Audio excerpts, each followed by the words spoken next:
qu'il y a un problème et qu'il fallait y répondre. Et qu'on y répond, je crois, d'une manière qui, budgétairement et financièrement, n'est pas sotte. Je me permets de le dire, puisque je crains que vous ne me fassiez pas ce compliment si je ne vous le livre pas.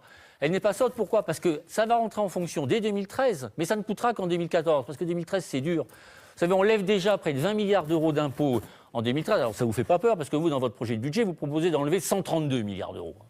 Bon, évidemment, si je vous dis qu'avec 20, on fait beaucoup, vous allez trouver que c'est un peu dérisoire.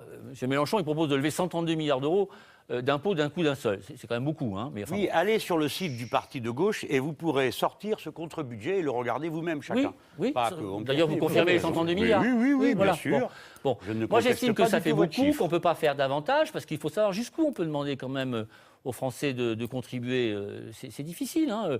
C'est Charles Bettelheim, j'ai déjà dit ça chez vos confrères d'Europe 1, pardonnez-moi, dimanche. C'est Charles Bettelheim qui disait que l'impôt, c'est la peine des gens. Il faut faire attention avec l'impôt. 132, c'est beaucoup quand même. Hein. Soyez pas trop démago quand même. Hein. Pardon? Non, parce que l'impôt, c'est la peine des gens, je m'excuse, mais mais c'est quand pas de moi, on est... Oui, mais d'accord, j'ai bien compris. Mais quand on est en train de parler de taxer les surprofits, la peine des gens, elle a déjà été consommée et elle a été accaparée par quelques-uns. Mais les gens, ils paient déjà beaucoup d'impôts. La CSG, tout le monde la paye, la CSG. Tout le monde la paye, la CSG. Hein. Mais faites pas trop non plus dans la démago, genre les impôts, c'est toujours trop, les gens vont souffrir. Je ne propose pas ça, moi. Moi, je pense qu'il faut faire attention à ça. Oui, mais je ne propose pas ça. Bon. Mais j'ai bien vu que vous ne faisiez pas attention, ça j'ai vu. Les milliards de cotisations sociales qui sont exonérées, dont vous parlez, c'est 20 sur 37. D'accord? C'est donc pas la totalité. Et ce qui est sûr, c'est que moi, je propose d'abord de sur le crédit retirer impôt compétitivité emploi, si Khalil me le permet, et on termine aussi. Donc sur ce crédit impôt compétitivité emploi, je crois que c'est une mesure très importante dont les entreprises ont besoin, notamment, ça va peut-être faire bondir Jean-Luc Mélenchon, notamment parce que le taux de marge des entreprises est historiquement bas. Non. Bon.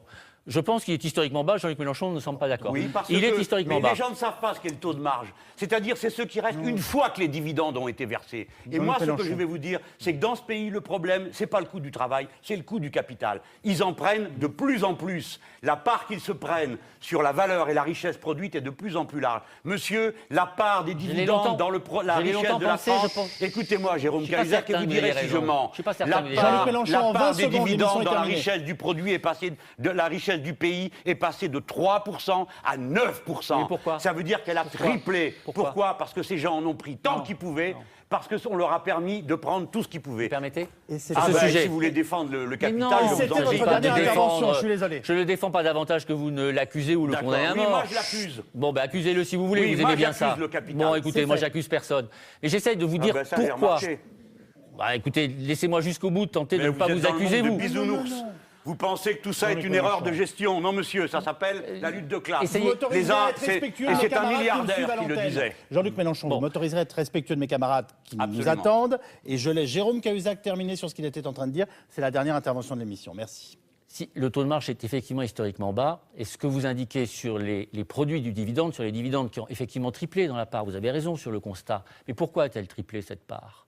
Parce que les références que vous avez sont des références à des entreprises qui se finançaient auprès des banques, qui ne levaient pas de l'argent sur les marchés en échange d'actions. C'est parce que le mode de financement des entreprises a changé que les dividendes, eux, ont augmenté. Quant à la lutte des classes à laquelle vous venez de faire référence... Et c'est votre dernière intervention, merci. Je pense, Jean-Luc Mélenchon, que ça résume ce qu'est notre réelle divergence. Vous y croyez toujours, moi j'y ai jamais cru. Jamais. Jamais. Jamais. En effet, vous avez raison. Jamais. J'ai jamais cru à la lutte des classes. On sait sur quoi on n'est pas d'accord. Parce que, et de ce point de vue, je pense être davantage en rupture avec ça. C'est Warren Buffett qui est un milliardaire qui a dit Monsieur la lutte Mélenchon, de classe, je ne sais pas si elle existe, mais je sais que c'est les miens qui l'ont gagné. C'est une vraie conclusion. Vous pouvez. Merci. Mais il se trouve, Jean-Luc Mélenchon, que je ne crois pas qu'on sortira la France de la situation dans laquelle elle est en opposant les uns et les autres. C'est d'ailleurs l'erreur qu'a faite Sarkozy. Il privilégiait les uns, vous privilégiez les autres.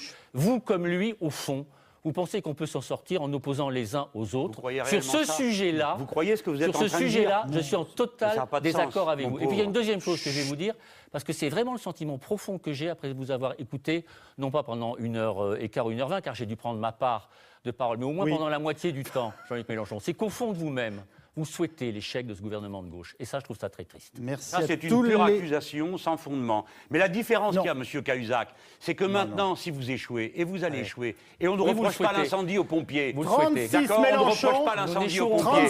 La différence, c'est que nous sommes là pour prendre la relève. Et on est prêt à le faire demain matin, s'il le faut. C'est bien ce que je dis. Vous souhaitez notre échec, mais jamais, en espérant nous succéder. Merci. Et quand on est de gauche, souhaiter l'échec de gens de gauche, ce n'est pas bien. Vous ne savez même pas qu'il y a des classes sociales qui se battent pour la richesse. On ne se prétend pas à faire des leçons sur la gauche, mon pauvre ami. Merci tous les deux d'avoir débattu. Sur votre échec.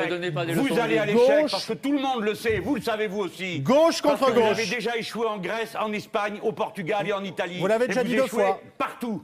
Et gauche contre gauche. Parce que vous ne gagnerez jamais le pouvoir parce que vous êtes un homme seul, monsieur Mélenchon. Un dernier merci. Non. Seul avec 4 millions d'autres. Merci beaucoup, l'un et l'autre, d'avoir participé.